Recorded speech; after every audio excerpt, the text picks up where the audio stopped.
Morning students, आज हम ठोस अवस्था के चैप्टर आगे से जो कल पढ़ाया था, कल हमने कहाँ तक पढ़ा दिया था आपको, टेट्रागोनल तक। आज हम ऑर्थोरोम्बिक और उसके आगे के पढ़ेंगे। ये हम जो पढ़ रहे हैं वो क्या है, 7 क्रिस्टल समूह, जिसमें हम लोगों ने क्यूबिक और टेट्रागोनल कल पढ़ लिया था। आज हम पढ़ेंगे विषभ लंबाक्ष या ऑर्थोरोम्बिक। अब ऑर्थोरोम्बिक की क्वालिटीज़ क्या है, देखिए, जिसमें आपके 3 साइड जिसकी लंबाई, चौड़ाई और ऊंचाई, यानी A is not equal to B not equal to C, यानी लंबाई ना चौड़ाई के बराबर है ना चौड़ाई ऊंचाई के बराबर, किंतु alpha is equal to beta is equal to gamma. तो यानी एल्फा बीटा गामा क्या है, बराबर। देखिए, मैं आपको इसका एग्जांपल देती हूँ। ये देखिए, इसका एग्जांपल है, ठीक है। इसमें देखिए आपको ये साइड्स क्या है, डिफरेंट, या आप इसका एग्जांपल ये भी देख सकते हैं। ये देखिए, ये एग्जांपल है आपका, ठीक है। इसमें एग्जांपल दिख रहा है आपको, ये आपकी साइड अलग है, ये साइड अलग है और ये साइड अलग है, यानी कि ना लंबाई चौड़ाई और ऊंचाई तीनों अलग अलग हैं, परंतु अल्फा बीटा गामा यानी कि तीनों, यानी कि एंगल्स अल्फा बीटा गामा क्या है, आपके एंगल्स 90 डिग्री हैं सारे। देखिए, आपको 90 डिग्री दिख रहे होंगे, ठीक। तो ये क्या है आपका, किसका उदाहरण हो गया, ऑर्थोरोम्बिक का, जिसके आपको एग्जाम्पल्स हैं बेरियम सल्फेट, ठीक है, lead carbonate, potassium nitrate, K2SO4, copper sulphide, गंधक और आयोडीन। उसके बाद आइए अब एकांताक्ष यानी मोनोक्लिनिक। एकांताक्ष मोनोक्लिनिक में क्या है आपका, ये भी वही सेम है, A is not equal to B, B is not equal to C, पर इसमें दो चीज़, alpha is equal to gamma is equal to 90 degree, beta is not equal to 90 degree. इसमें हम क्या कह सकते हैं, आपको ऑर्थोरोम्बिक को थोड़ा सा हमने क्या किया, जो आपने अभी पढ़ा था उसको थोड़ा सा हमने क्या किया, दबा दिया। क्या कर दिया, थोड़ा सा दबा दिया, ठीक है। तो दबाने से क्या हुआ, इसका एक एंगल बदल गया, दिख रहा है, मतलब टेढ़ा कर दिया। क्या कर दिया हमने इसे, थोड़ा सा टेढ़ा। तो टेढ़ा करने से दिख रहा है आपका, बाकी एंगल्स तो अल्फा और ये दो तो आपके 90 डिग्री के मिल रहे हैं, पर एक क्या मिल रहा है आपको, 90 डिग्री से डिफरेंट। तो ये किसका एग्जाम्पल हो गया, ये एग्जाम्पल हो गया आपका मोनोक्लिनिक का, यानी A is not equal to B not equal to C, पर अल्फा और gamma 90 degree, beta is not equal to 90 degree. इसके एग्जाम्पल दे रखे हैं, क्रिस्टल कॉपर सल्फेट, बीटा गंधक, सोडियम सल्फेट। अब उसके बाद आ जाइए त्रिंताक्ष यानी कि ट्राइक्लिनिक। त्रिंताक्ष यानी ट्राइक्लिनिक। ट्राइक्लिनिक में आप देख रहे हैं, A is not equal to B, B is not equal to C, A is not equal to B, B is not equal to C, ठीक है जी। और ना ही अल्फा ना बीटा ना गामा, तीनों में से कोई भी 90 डिग्री नहीं है। ये उसी का बिगड़ा हुआ रूप है, उसको कुछ इस तरह से कर दीजिए कि कोई भी 90 डिग्री ना, ये भी 90 डिग्री नहीं, यानी कि इसको भी हम लोग क्या करते हैं, थोड़ा सा चेंज कर देंगे, ना ये 90 ना कोई और एंगल 90, सारे एंगल्स को हम लोग क्या करेंगे, पुश करके, देखिए पुश कर दीजिए सबको। इसको हमने ऐसे दबा दिया, कोई भी इसमें 90 डिग्री का एंगल नहीं दिख रहा है अब आपको। ऐसे ये वाली चीज़ जो 90 डिग्री है, इसको हम थोड़ा सा और दबा देंगे तो वो भी 90 डिग्री नहीं रहेगा। तो ये किसका एग्जाम्पल है आपका, ट्राइक्लिनिक। ट्राइक्लिनिक में एग्जाम्पल्स देखिए, कॉपर सल्फेट क्रिस्टल यानी CuSO4.5H2O, H3BO3, बोरिक एसिड और K2Cr2 पोटेशियम क्रोमेट। नेक्स्ट है आपका hexagonal. Hexagonal means A is equal to B but B is not equal to C। लंबाई चौड़ाई सेम है, ऊंचाई अलग, बट इसमें क्या होता है, alpha is equal to beta is equal to 90 degree and gamma is equal to 120 degree. ये आपको देखिए इसमें चित्र दिख रहा होगा, हम इसको दूसरी तरफ से और दिखा रहे हैं। देखिए इधर आप देखिए, ये बनाया हुआ है, दिख रहा है आपको, ये हेक्सागोनल बनाया हुआ है, हेक्सागोनल दिख रहा है आपको। ये हेक्सागोनल में आपका क्या बताया हमने आपका, कि A is equal to B but B is not equal to C, and alpha beta दो कि क्या है आपके 90 डिग्री, परंतु गामा क्या है आपका 120 डिग्री। ठीक है, गामा ये देखिए, ये दिख रही है 120 डिग्री दिख रहा है आपको, ये 120 डिग्री है, जबकि ये क्या है आपके 90 डिग्री, ठीक है, ये आपका 120 डिग्री है। तो ये आपका है किसका, हेक्सागोनल का उदाहरण, मतलब हेक्सागोनल टाइप। इसमें आपके उदाहरण दे रखे हैं, हेक्सागोनल के उदाहरण है, ग्रेफाइट है, G है, ये सब आपके हेक्सागोनल के उदाहरण हैं। उसके बाद हम आते हैं आपका ट्राइगोनल, त्रिकोणीय।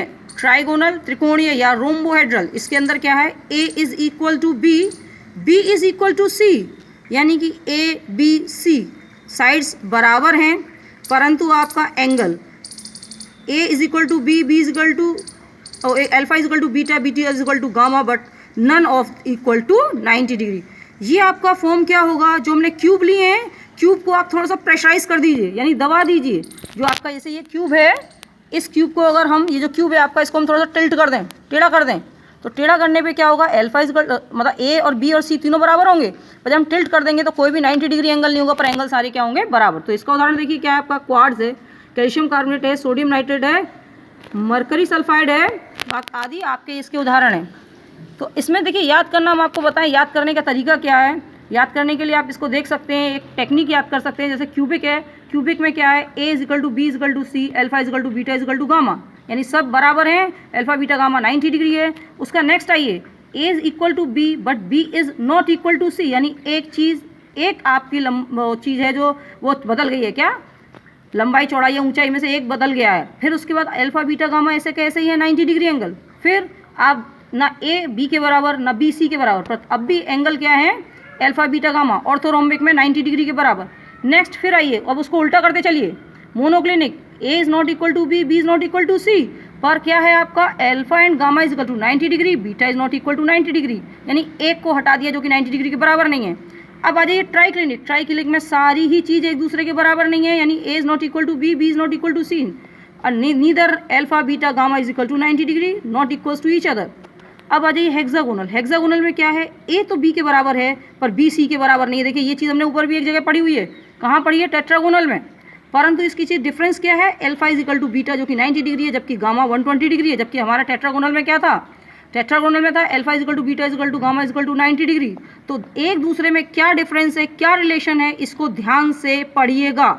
उसके बाद आपको जो लास्ट है रोम्बोहेड्रल, उसमें A is equal to B is equal to C, क्या हैं आपके, ये सारे बराबर हैं, जो कि आपके देखिए सब क्यूबिक में बराबर थे। उसके बाद अल्फा बराबर beta is equal to gamma, जो कि ऊपर देखिए क्यूबिक में था, पर कोई भी 90 डिग्री नहीं है। तो रिलेशन बना के याद कीजिएगा, याद करना आपके लिए आसान हो जाएगा। नेक्स्ट आ जाइए, आज हम पढ़ेंगे फिर क्या पढ़ेंगे, ब्रेवियास जालक यानी ब्रेवियास लैटिस। ये क्या है सुन लीजिए। ऑगस्ट बेवराज ने बताया कि 7 क्रिस्टल, जो कि हम पीछे पढ़ के आ चुके हैं, समूह को उनकी एकक कोष्टिका यानी एक कोष्टिका कैसी होती है उसके बेसिस में उन्हें किसमें व्यवस्थित किया गया है, एक कोष्टिका में अवयव कणों की व्यवस्था के आधार पर 14 विभिन्न प्रकार के त्रिविम जालकों में विभाजित किया जा सकता है। त्रिविम जालक यानी पूरे क्रिस्टल, और एकक कोष्टिका भी हम पीछे पढ़ के आ चुके हैं किस किस प्रकार की होती हैं, विभाजित किया जा सकता है, जिन्हें, और इन 14 को हम क्या कहते हैं, ब्रावियस जालक कहते हैं। अब ये ब्रावियस जालक किस में कैसे पाए जाते हैं इसको भी समझ लीजिए आप। देखिए इधर ये है आपका क्रिस्टल समूह, किस क्रिस्टल समूह में कौन सा होगा, देखिए क्रिस्टल समूह आपको हम बता रहे हैं घनीय, घनीय यानी स्क्वायर, घनीय वाले में क्या है, आद्य, आद्य वाला पाया जा सकता है, कोष्टिका, एकक कोष्टिका, अंतः कोष्टिका भी आ सकती है, केंद्रित भी और फलक केंद्रित भी, यानी कि त्रिविम जालकों की संख्या किस तरह की हो सकती है, 3 तरह के त्रिविम जालक बन सकते हैं। ठीक है, नेक्स्ट है आपके द्विलंबाक्ष। द्विलंबाक्ष में देखिए आपका क्या है, आद्य और अंतः केंद्रित, यानी कि 2 तरह के त्रिविम जालक की संख्या हो सकती है। फिर उसके बाद है विषम लंबाक्ष, इसके अंदर आद्य, अंतः केंद्रीय, अत्यंत केंद्रित और फलक केंद्रित, यानी कि 4 तरह के, मैक्सिमम 4 तरह के त्रिविम जालक बन सकते हैं। उसके बाद आपका है एकांताक्ष में, एकांताक्ष में क्या है आपका, आद्य, अंत्य केंद्रित, जो कि आपका क्या है 2 तरह के बनते हैं। अंत्य केंद्रित मतलब जानते हैं ना आप, आद्य मतलब सिंपल, अंत्य केंद्रित मतलब एंड। फिर है आपका षष्ठकोणीय, षष्ठकोणीय में आद्य बनेगा यानी कि सिर्फ 1। फिर है आपका त्रिकोणीय, त्रिकोणीय में क्या बनेगा, 1 बनेगा आद्य, और उसके बाद लास्ट त्रिंताक्ष, इसमें भी 1 बनेगा मतलब आद्य। और आप अगर इस तरह के सभी जालकों को देखेंगे, यानी कि त्रिविम जालकों की संख्या कितनी हो गई, 14। अब इसके आगे हम कल पढ़ेंगे। स्टूडेंट्स, आपको जो भी पढ़ाया जा रहा है, जो भी नोट्स दिए जा रहे हैं, उसको अच्छे से पढ़िए, समझिए। लॉकडाउन के दौरान आपकी पढ़ाई अच्छी तरह से कराई जा रही है, सरकार और स्कूल की प्रिंसिपल्स, टीचर्स सब आपके साथ मेहनत कर रहे हैं। तो आप इन सभी चीज़ों को अगर अच्छे से नहीं पढ़ते हैं तो उनकी मेहनत बेकार जाएगी, इसलिए सभी तरह से पढ़िएगा। Thank you.